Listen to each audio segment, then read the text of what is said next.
Welcome to chapter 10 of the book of Numbers. Continue now as we're at Mount Sinai.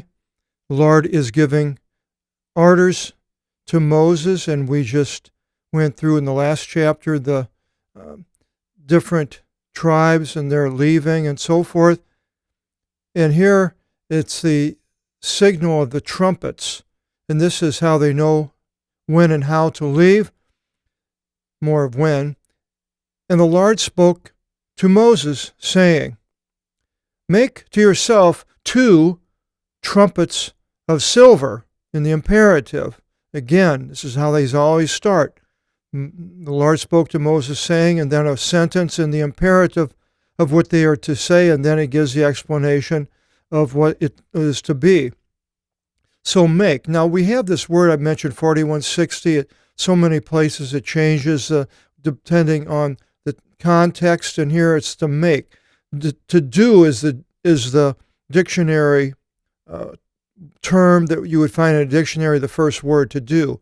But you wouldn't say, do to yourself 2 trumpets. So make, this is what you would do, is make, and other places it's do, and observe is another one. If a holiday, you wouldn't do a holiday or make a holiday, you would observe a holiday. So all these possibilities with number 4160, the second most used word in the Bible, next to 1510, to be.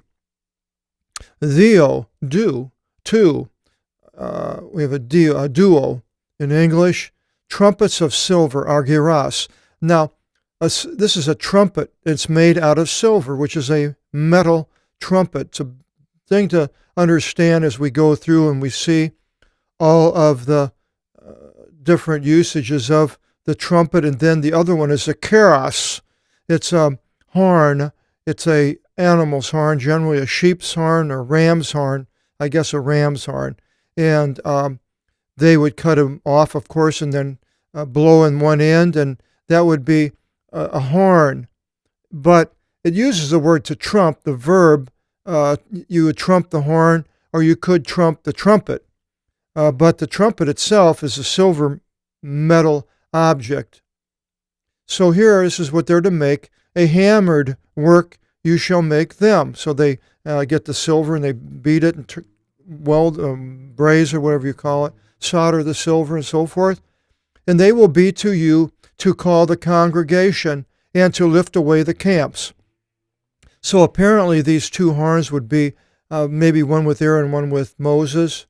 And when they sound them, it means something to the people. It's not just a sound coming out. Mentions that in the New Testament about speaking in languages. If you just speak in an unknown language, nobody's going to know what you're talking about. It just sound like a sound.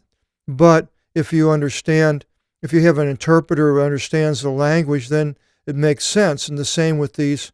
And he uses the trumpet. If you just trump, nobody knows what it is, and nobody will do anything, but if they know exactly what it means. So there's more proof that this usage in the New Testament is a language. It's not just some gibberish or something somebody made up and speaking in supposedly in tongues, which is really a very bad usage of that word because we don't speak with the tongue. The air goes over a tongue, and we speak more with the lips. The lips change the air probably more than the tongue. The tongue tends to open and shut the air passage, and then once it comes into the mouth, the tongue does have a lot to do with the forming the language, but so does the lips and the gums. But it's something that makes sense, and not just something that you just go talking with the tongue and anything that comes out. That's the way I see the Bible as teaching. So you shall trump by them and bring together all the congregation unto the door of the tent of the testimony. So that would be a call to come. But if they should trump with one sound, now apparently the first one was different than if they should trump with one sound. See, now there's a salpiso, and it's also used with a horn other places. But if you should trump with one sound, then shall come forward to you all the rulers of the heads of Israel. And this is sort of what happened in the book of, I think, either Ezra or Nehemiah when they were rebuilding the wall. They had these horns or trumpets with them, and whenever anybody needed some help or they were being attacked, then they would have a certain code that they would trump, and people would rush to that spot. And now I don't know if Israel still uses trumpets or not. My dad was a bugler in the army in the First World War. Not that they did use them then for signaling somewhat, more so in the cavalry in the American West when they were fighting the Native Americans, and the cavalry had, you see them in the movies, whether they actually did it or not, who knows, because these movies are all made up and hardly anything was true in any of them. But it says in 5, and you shall trump a signal, and the camps camping according to the east shall lift away. So the camps to the east would be Judah, Issachar, and Zebulun. I have first, and here it's also first. They move away first. And you shall trump for a signal a second time, and the camps camping according to the south shall lift away, and you shall trump a third signal, and the camps camping by the west shall lift away, and you shall trump a fourth signal, and the camps camping towards the north shall lift away. And so here we have the east, south, west, 1, 2, 3, and 4. But we'll see later that when after Zebulun leaves, then Gershon and Merari, all the Levites, Gershon and Merari are up here. Then they come around and they follow Zebulun. And then when Gad, let's see, where's Gad here? Gad lifts away down here. Then Kohath, the Kohathites down here go after Gad. So that's the camping order. And whenever you should, and you shall signal at their departure, and whenever you should bring together the congregation, there's a verb, synagogete, and the synagogene, the congregation.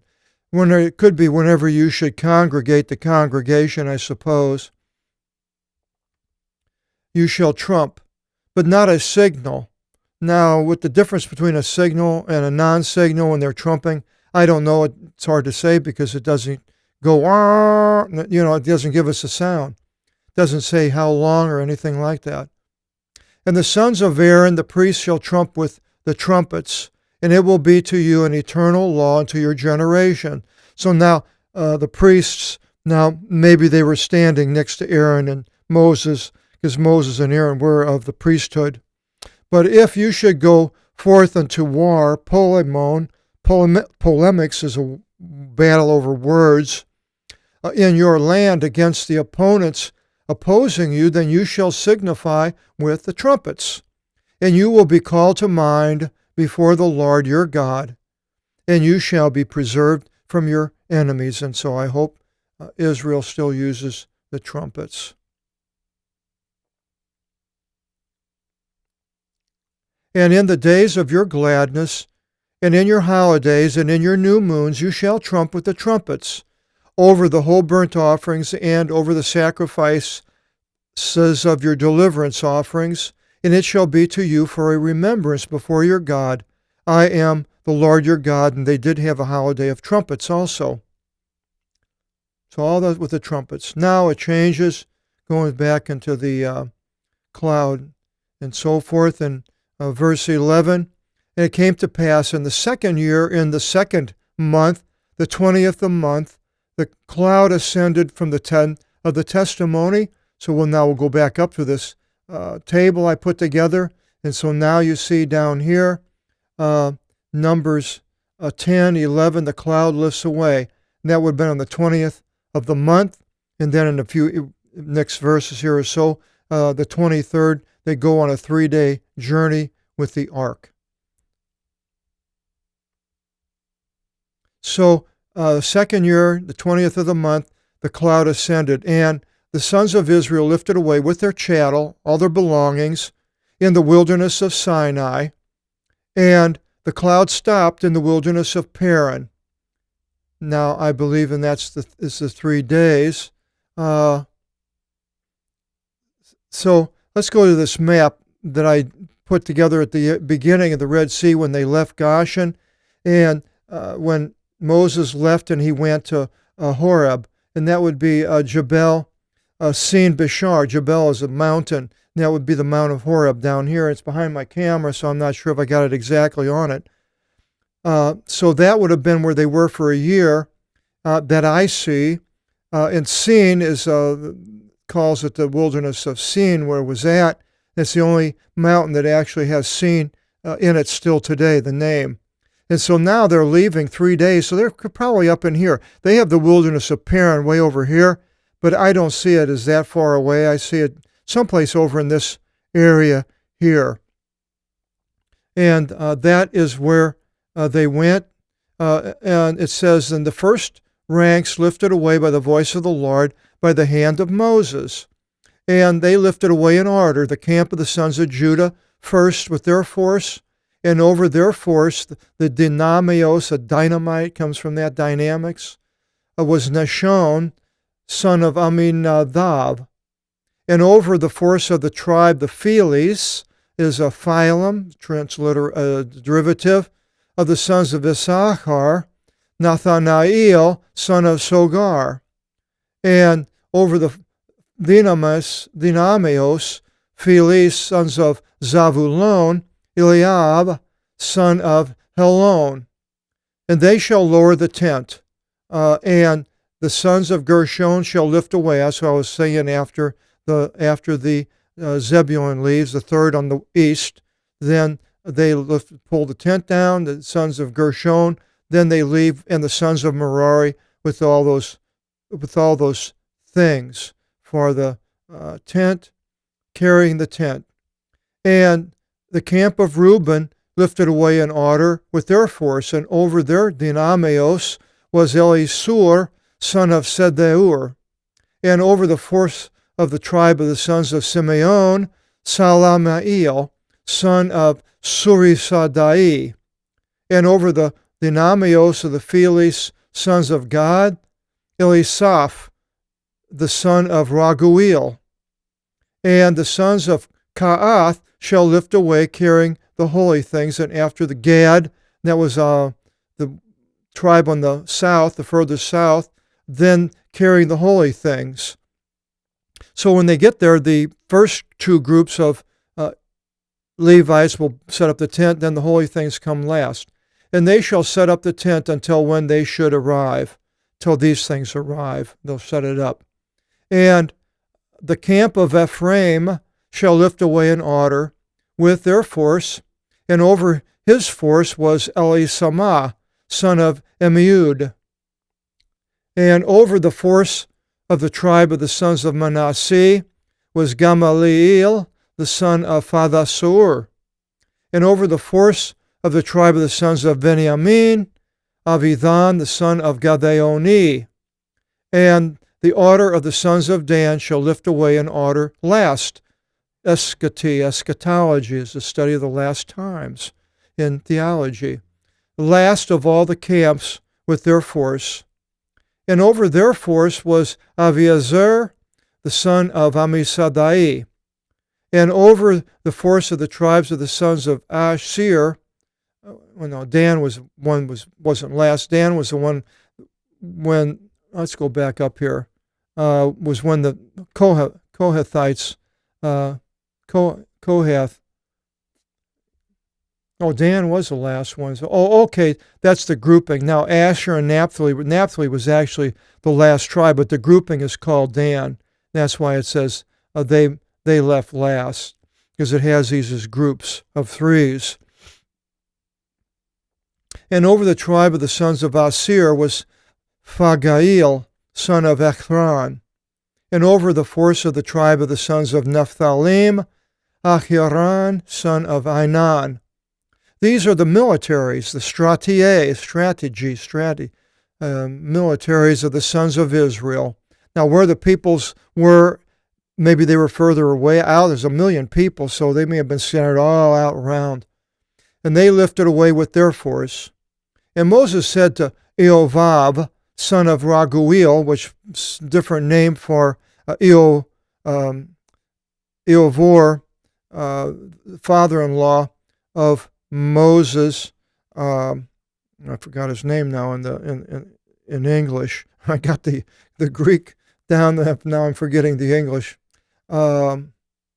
Jethro, Eothor in Greek. And so Eothor, but here it's got his name as Raguel, the Midianite, father-in-law of Moses. Unless there's another person, which I doubt. And Hobab then would make him Moses' brother-in-law, a brother to, or half-brother, doesn't say, to Moses' wife. I forgot her name too.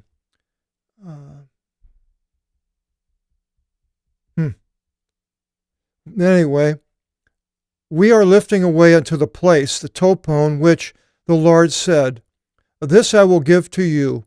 So he tells Eobab to come along with us. Come with us, and we will do good for you. For the Lord spoke good concerning Israel.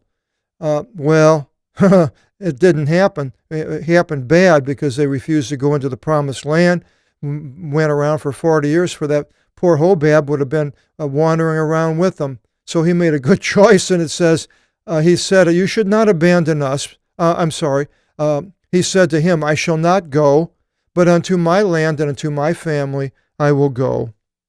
And he said, I think it will be Moses, you should not abandon us, because you were with us in the wilderness, and you will be among us as a presbytes, a presbyterian, an ambassador, an elder. And it shall be, if you should go with us, that it will be the good things, that whatever as many as the Lord shall do for us, also we shall do good for you. Well, we know that didn't work out. And they lifted away from out of the mountain of the Lord, Horeb, Jebel Sin Bashar, I believe, a journey of 3 days. So that was where that, into Paran, I believe. And the ark of the covenant of the Lord went forth in front of them, a journey of 3 days, to survey themselves a rest. And the cloud of the Lord came to pass, shadowing over them by day, in their lifting away from out of the camp.